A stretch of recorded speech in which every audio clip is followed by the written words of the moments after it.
It was supposed to be a normal Thursday evening. Nothing special, nothing worth remembering. I had just wrapped up work a little earlier than expected and thought I'd surprise her by picking up her favorite takeout on the way home.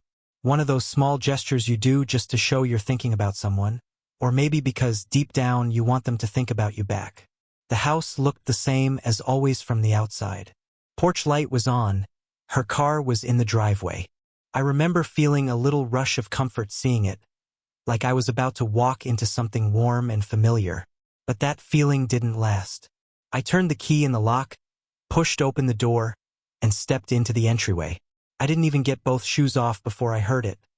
A muffled laugh, followed by a voice I didn't recognize. It was a man's voice, confident, a little cocky, and I caught just enough of what he said to make my stomach twist into a knot. He still doesn't know. That was it. That's all I heard.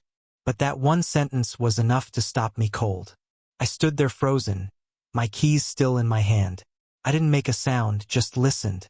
There was a beat of silence, the kind that feels like something just went wrong. Then her voice jumped in, all bright and casual. Too fast to be natural. "Shoo, he's home. Don't blow it."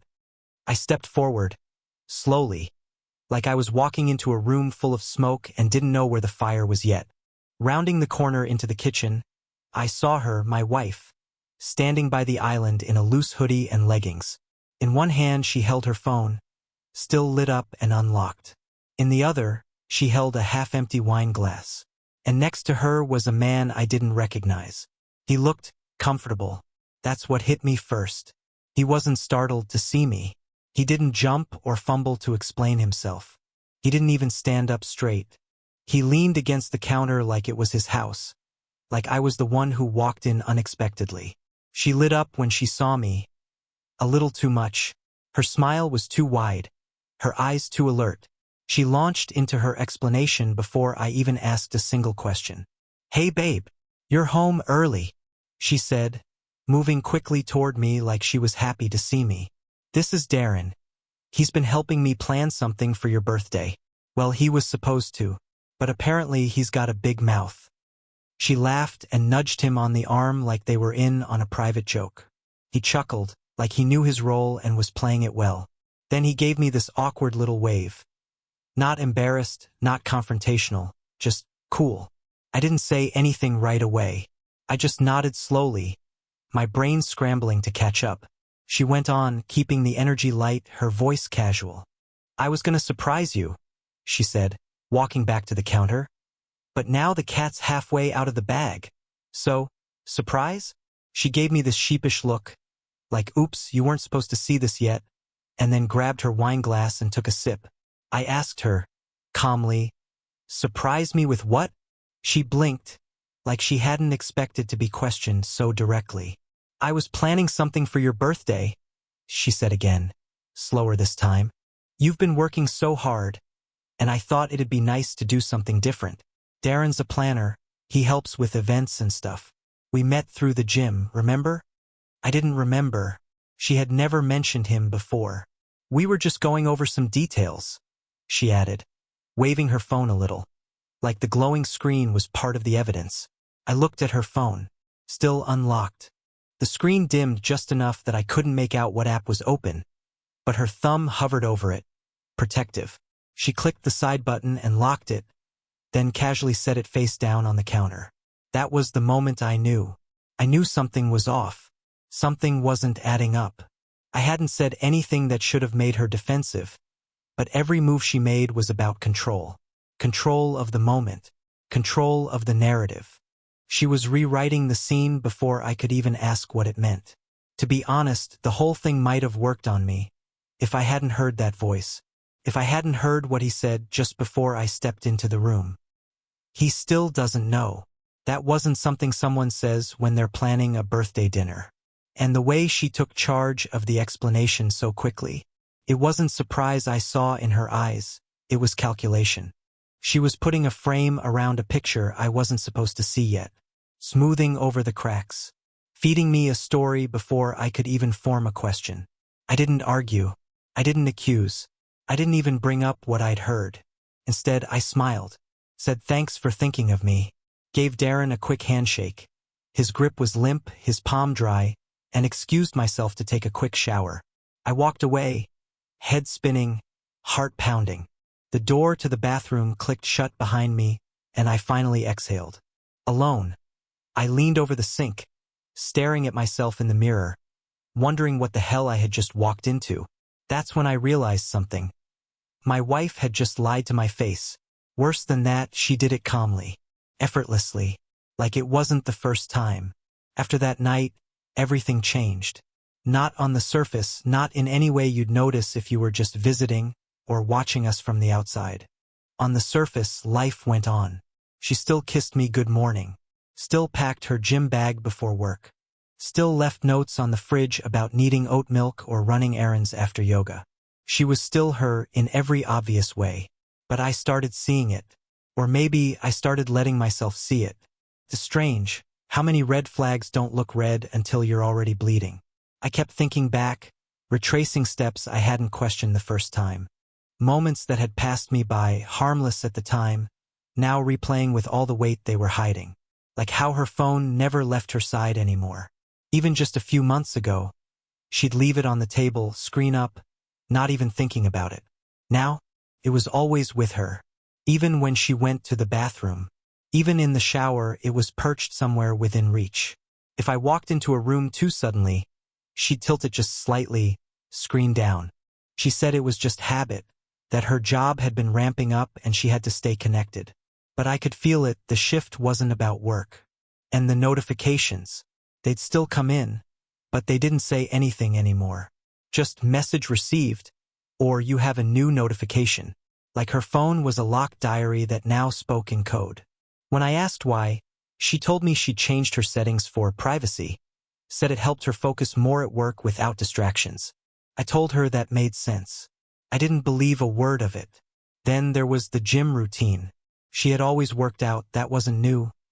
But the routine had changed. It used to be flexible, mornings sometimes, evenings if she had time. Suddenly, it was always the evening. Always at the same time. Always with an extra effort. More makeup, tighter outfits, newer clothes that I hadn't seen before. Sometimes she'd come home later than usual and say the class ran long or she stopped to grab a smoothie. I'd ask what workout she did, and her answers were vague. One time, I asked what muscle group she'd hit just to test her. She blinked like she was buffering. Full body, she said. Kind of cardio and weights. It was intense. But there wasn't a drop of sweat on her. Not even the post-gym fatigue. Just perfectly reapplied makeup and a scent I hadn't smelled in years. A floral perfume I remembered her disliking when we were dating. She used to say it was too strong. Now it lingered on her collar. I didn't say anything. I just nodded like I was still buying what she was selling. She had also started posting more on social media, but not in the way you might expect. It was subtle. She'd post photos of her coffee or a blurry gym mirror *T with a motivational quote. Never anything specific. Never anything with me. That part stood out. We'd gone on a hike together a couple weekends prior. I took a nice photo of us at the summit, one of those rare *TS where the lighting was just right, and we both looked genuinely happy. She told me she loved it, said she was going to post it later. She never did. Instead, she posted a picture of the trail, just the trail. No mention of me. No sign I'd even been there. Just her caption. Clearing my head. Nature always helps. I stared at that caption longer than I should have. Clearing her head? From what? The more I paid attention, the more patterns started to form. Like how her tone toward me had shifted over the past few months. How every compliment now felt rehearsed. Scripted. One night, she surprised me with dinner.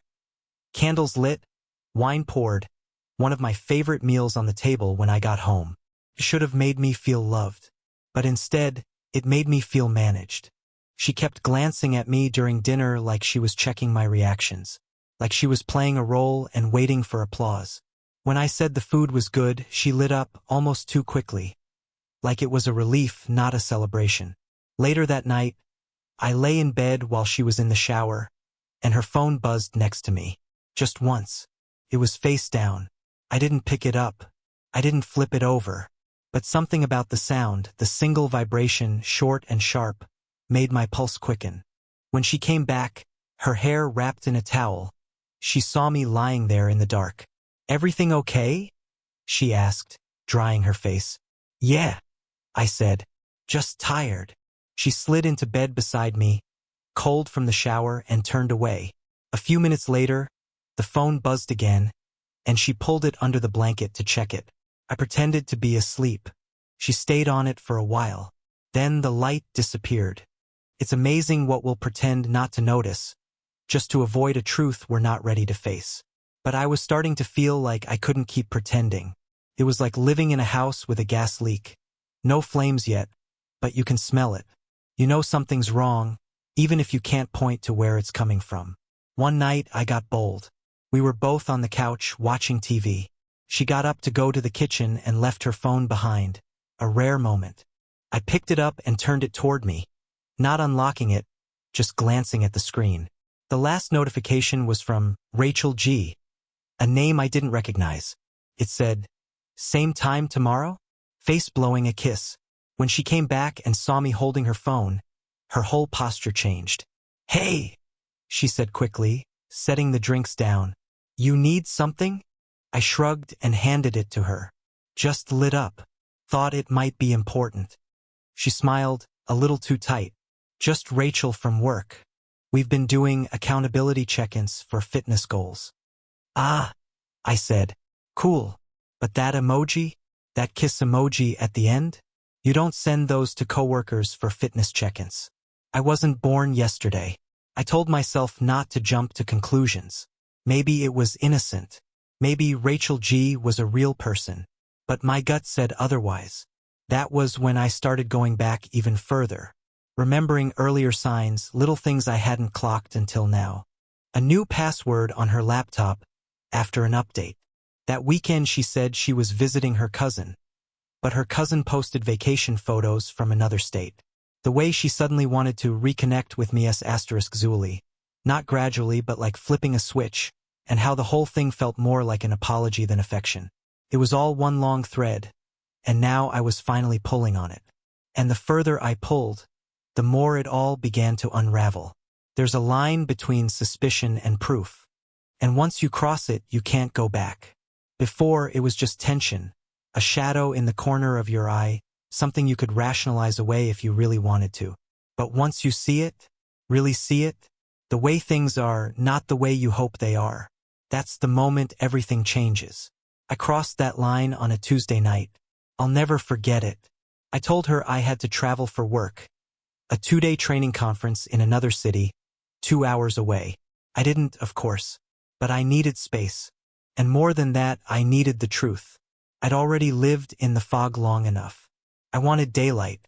I packed a small bag, loaded it into the trunk, even printed out a fake itinerary and left it on the counter like an idiot.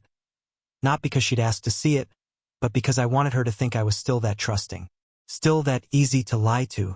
That afternoon, instead of heading out of town, I drove across the neighborhood and rented a small Airbnb, less than 10 minutes from our house. It was nothing fancy, just a quiet little one-bedroom tucked behind someone's garage, close enough to keep watch, far enough that she wouldn't notice. For the next 48 hours, I became a ghost in my own life. I watched the house from a distance, paid attention to the lights, checked when her car left, when it came back. I didn't have a tracker, and I wasn't about to plant cameras. I wasn't trying to catch a criminal. I was trying to catch a lie that had been hiding in plain sight. On the first night, nothing happened. She called around 9 p.m. Asked how the hotel was, said she missed me already. Her voice sounded sweet, soft, maybe too soft, but familiar enough to make me question myself all over again. I hung up, sat on the floor of the Airbnb, and stared at my phone until it went dark in my hand. I barely slept that night. Every sound outside made me sit up. Every passing car made my stomach twist. But nothing happened. The next night, it did. It was nearly midnight. I was parked down the block in my car, windows down, lights off. It had been hours of nothing. I was beginning to think maybe I was wrong. Maybe I wanted to be wrong. And then headlights. Not hers. Not anyone I recognized. A dark sedan pulled into our driveway and idled for a second before shutting off. I watched as a man got out. Early 30s, maybe. Slim build, button-down shirt, sleeves rolled up, like he had just come from somewhere nice. Not rushed, not nervous. He walked right up to the front door, and she opened it. Not like she had been surprised. Not like he'd knocked and she wasn't expecting anyone. She opened it before he even reached the second step. She was already smiling. I couldn't move. I watched them disappear inside together.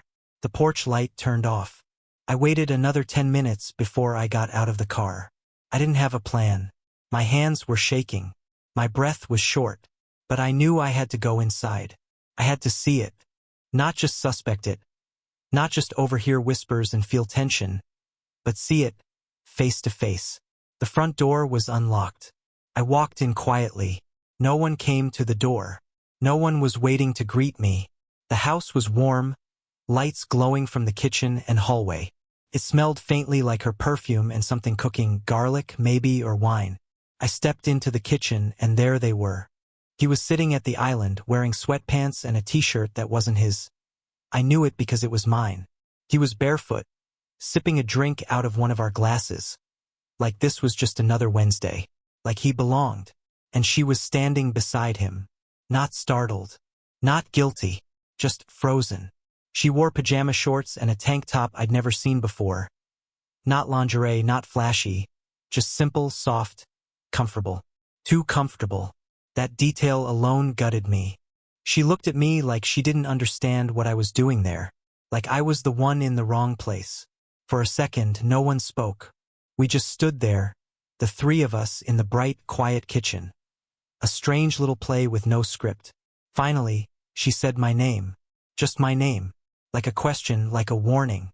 "Why's the door unlocked?" I asked, my voice low and calm, even though my chest felt like it was caving in. She opened her mouth, but nothing came out. The guy shifted on the stool and glanced toward her, clearly unsure if he should stay or leave. I turned to him. "What's your name?" He blinked. I'm Darren," he said, like we were meeting at a dinner party. I nodded once, not breaking eye contact. "You know she's married?" He looked at her again, then back at me. I thought you were separated." I laughed, just once. Came out dry and bitter. "Of course you did." She finally stepped forward, her hands raised slightly. "Mark, listen. This isn't what it looks like." God, that line. The one they all go to when they have nothing else left. I shook my head before she could keep going. "Don't," I said. "Please, don't insult both of us." She bit her lip, eyes darting, like she was scrambling for a version of the truth that didn't sound as ugly as it looked. But there wasn't one. The truth was standing right in front of me, wearing my t-shirt and holding my glass. I looked back at her. "How long?" Her jaw clenched, her eyes welled up, but she didn't answer. That told me everything I needed to know. I turned and walked toward the door. She followed a few steps behind. "Mark," she called softly. "Please don't just walk out. Let's talk." I turned back once, hand on the doorknob. "I left the house for 2 days," I said. "I gave you space. And this is what you do with it." She wiped at her cheek, voice trembling. "It was a mistake." I almost laughed again, but I couldn't find it in me. "No," I said. "This wasn't a mistake. This was a choice." I walked out, letting the door shut behind me. I didn't slam it. I didn't scream. I didn't say anything more. And still, the silence was louder than anything she could have said. I didn't sleep that night. I tried. God knows I tried. I laid down on the couch in the Airbnb, staring at the ceiling like it had answers written on it. But my mind wouldn't stop racing. Every time I closed my eyes, I saw them. Her hands near his body in our kitchen. That stupid glass in his hand, my glass. Like it somehow made the whole thing more real, more personal. I kept thinking I should have said more. Yelled. Demanded answers. Done something dramatic, something big enough to match the betrayal. But I hadn't. I just walked away. Not because I wasn't angry, but because I was past anger. I was numb. There's a strange kind of silence that sets in after something like that. It's not peaceful. It's not even calm. It's the kind of silence that hums under your skin, like a sound only you can hear. A low, constant static that makes everything else feel far away.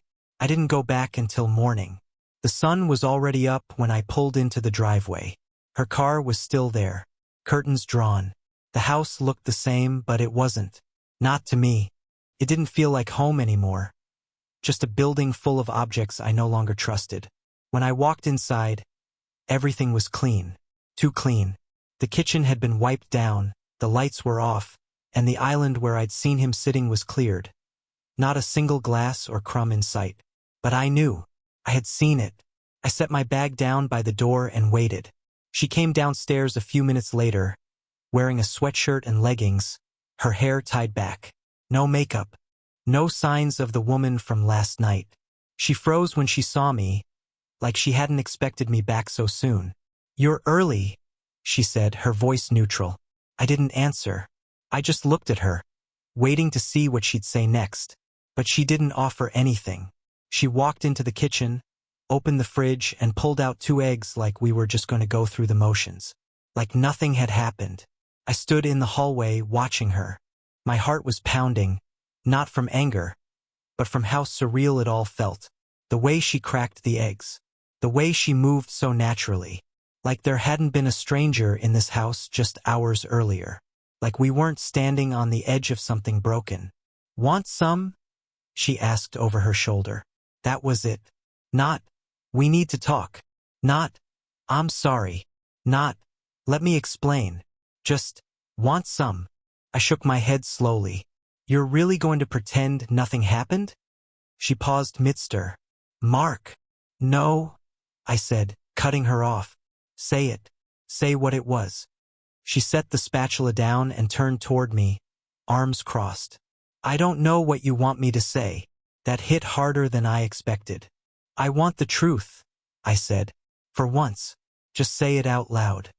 But she didn't. She just stared at me, her jaw tight, her eyes guarded. Like every word had to be filtered, edited, processed before it could be spoken. And after a long pause, she went back to cooking. Like the conversation had ended. Like I had ended it by asking too much. That set the tone for the rest of the day.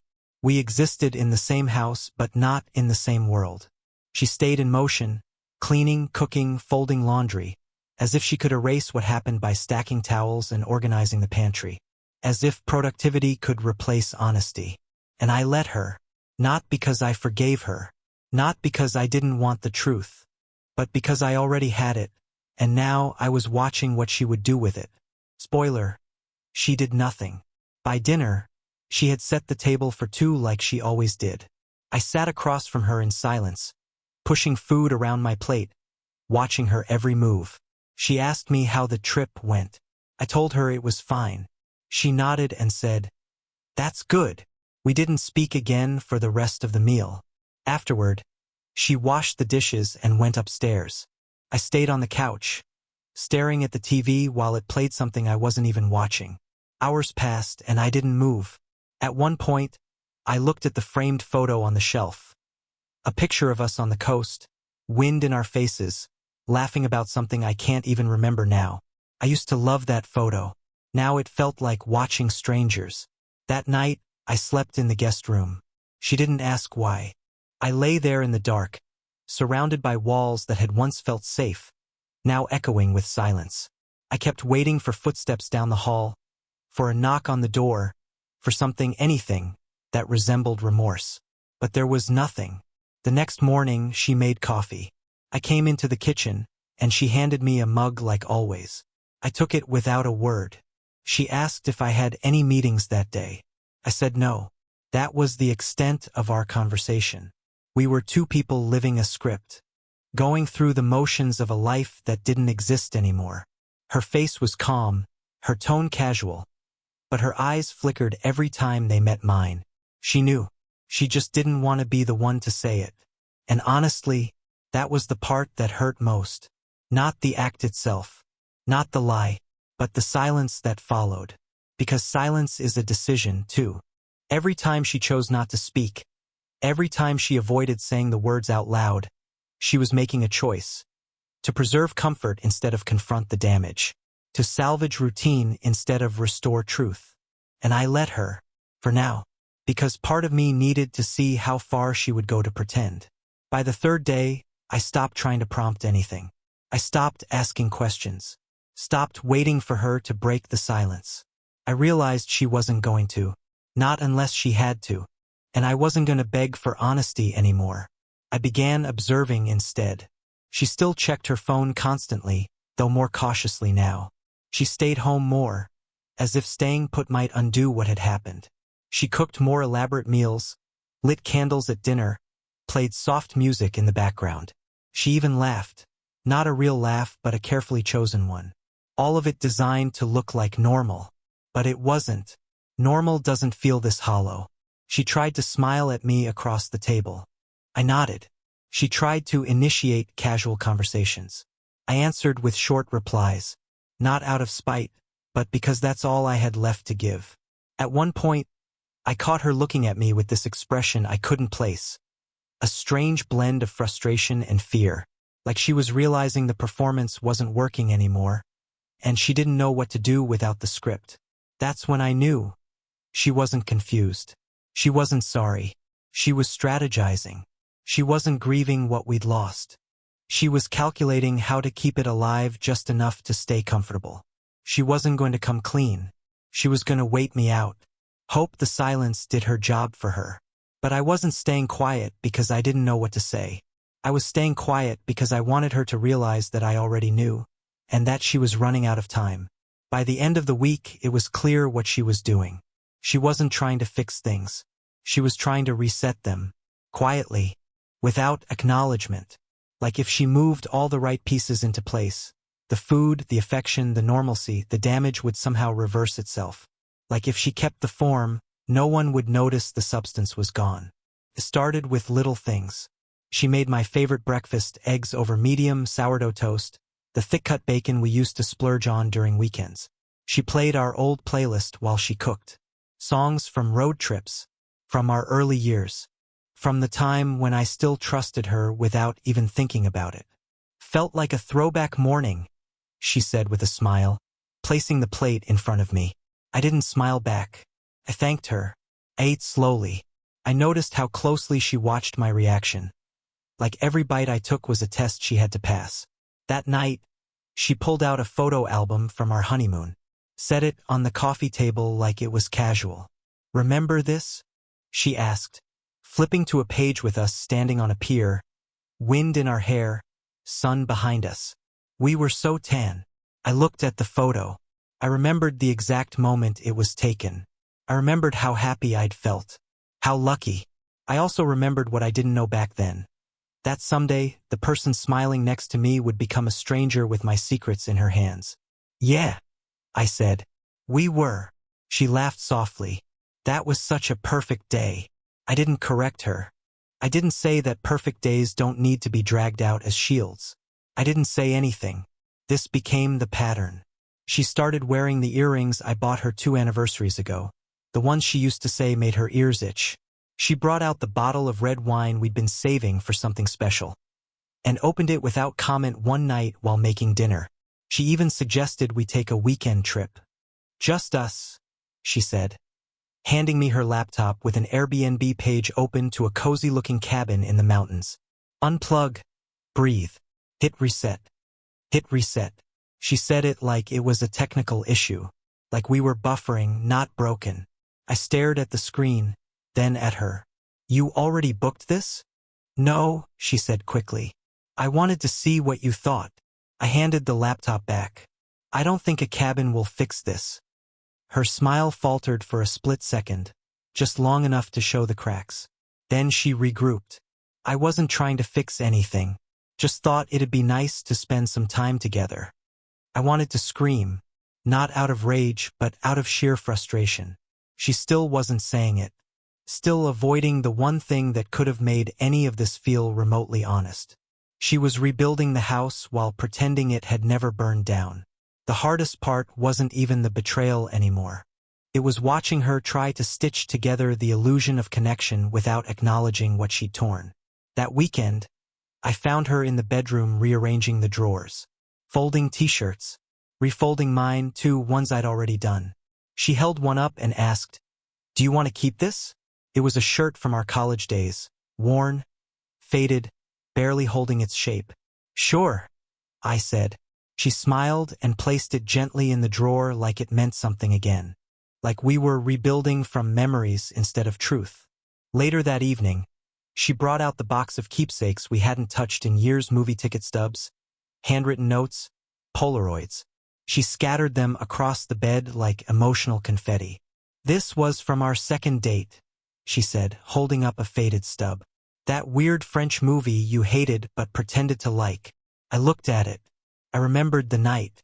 I remembered her laughter, the smell of popcorn, the cold air when we walked out of the theater.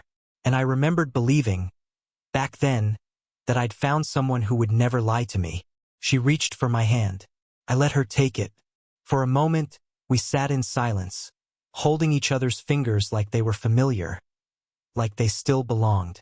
But even in that moment, I could feel it. The effort, the performance. She didn't miss me. She missed the version of us that required no explanation. The version where I didn't know. She started kissing me more. Lingering hugs in the kitchen. Light touches on my back when we passed each other in the hallway. Physical gestures designed to disarm, to reestablish safety. But you can't build trust out of touch. One night, she reached for me in bed. I didn't pull away. I let it happen, staring at the ceiling while she laid her head on my chest, her fingers tracing small shapes on my arm. "This feels nice," she whispered. I didn't respond. Couldn't, because it didn't feel nice. Felt quiet. Felt intentional. It felt like another way to paper over the silence with int asterisk Macy that had no meaning behind it anymore. She was rebuilding connection with duct tape and denial. I think she believed if she just stayed consistent, warm, present, accommodating, I'd eventually fold. I'd stop questioning. I'd stop noticing the gap between what she was doing and what she refused to say. But every smile she offered felt like a transaction. Every attempt at comfort came with a subtext. If I do this right, he won't leave. I started to see it everywhere. How she made sure my favorite snacks were stocked again. How she complimented my outfits like we were dating again. How she even set out my vitamins in a tiny dish like she used to when we first got married. None of it was bad on its own. It wasn't cruel. It wasn't even fake. It just wasn't complete. It was everything except the thing that mattered. She never brought up what happened. Never mentioned the man. Never referenced the night I came home and saw him in our kitchen. She didn't deny it. She didn't apologize. She just erased it. Like editing a line out of a script and hoping no one notices the missing beat. But I noticed. Every time she smiled too quickly. Every time she played a song I used to love.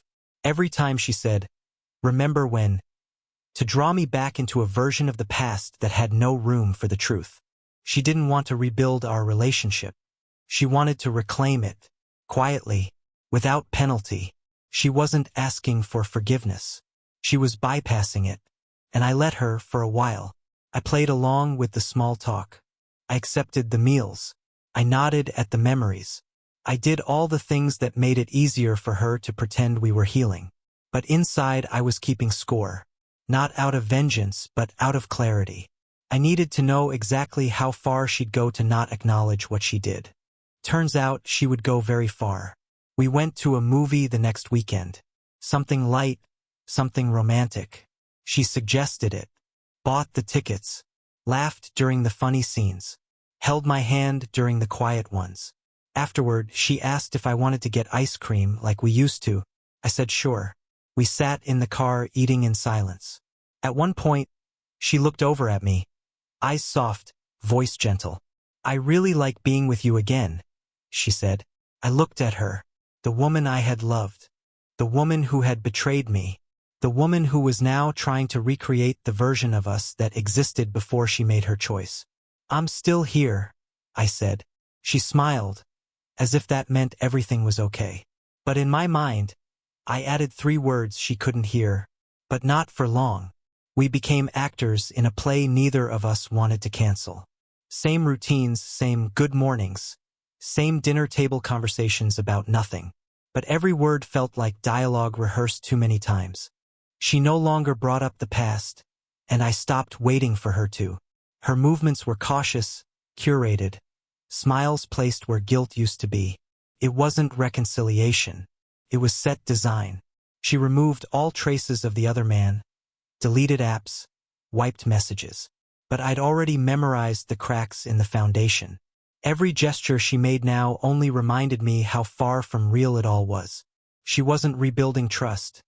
She was just hiding the evidence. The life we shared had become a stage, and I was done pretending to forget my lines. I realized then, to her, appearances were everything. Truth didn't matter if the performance stayed convincing. But something in me had already left. I stopped reacting, stopped playing my part. I no longer asked where she'd been, no longer flinched at her touches. And when she noticed that change, the silence in me that mirrored her own, it finally hit her. She hadn't won me back. She'd lost me completely. I didn't scream. I didn't pack a bag. I just let the emptiness speak for itself. Because the end had already happened. Not in a fight. Not in betrayal. But in the quiet that followed when I chose not to care anymore.